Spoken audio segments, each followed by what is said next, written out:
సినీ సెలబ్రిటీలంతా 2.5 గంటల సమయం ముఖ్యమంత్రితో చర్చించారు. పరిశ్రమకు ఏం కావాలో ఆయన్ను అడిగారు. ఒకరినొకరు ఇచ్చిపుచ్చుకునే ధోరణి కనబరిచారు.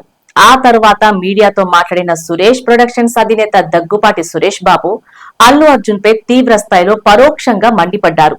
నీ ఇంట్లో నువ్వు ఏమన్నా చేసుకో, డాన్స్ వేసుకో, ఏమన్నా చేసుకో, బయటకు వచ్చినప్పుడు అందులోనూ ప్రజల్లో ఉన్నప్పుడు ఎంతో జాగ్రత్తగా పద్ధతిగా ఉండాలి అంటూ ధ్వజమెత్తారు. అందరూ ఈ విషయంలో అప్రమత్తంగా ఉండాలి. బయటకు వచ్చినప్పుడు ఎలా ప్రవర్తించాలనేది పిల్లలకు చిన్నతనం నుండే నేర్పించాలి అన్నారు.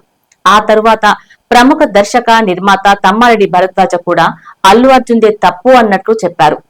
అల్లు అర్జున్ వల్లే సినీ పరిశ్రమ మొత్తం ముఖ్యమంత్రి రేవంత్ రెడ్డి ఎదుట తలదించుకునే పరిస్థితి వచ్చిందని అల్లు అర్జున్ పై తమ్మారెడ్డి ధ్వజమెత్తారు. కావాలనే తప్పు చేయలేకపోయినా జరిగిన తప్పుకు అతడే కారకుడయ్యాడని, థియేటర్ వద్ద రోడ్ షో చేయడం ఏమిటని హంగామా చెయ్యాలా అంటూ ప్రశ్నించారు.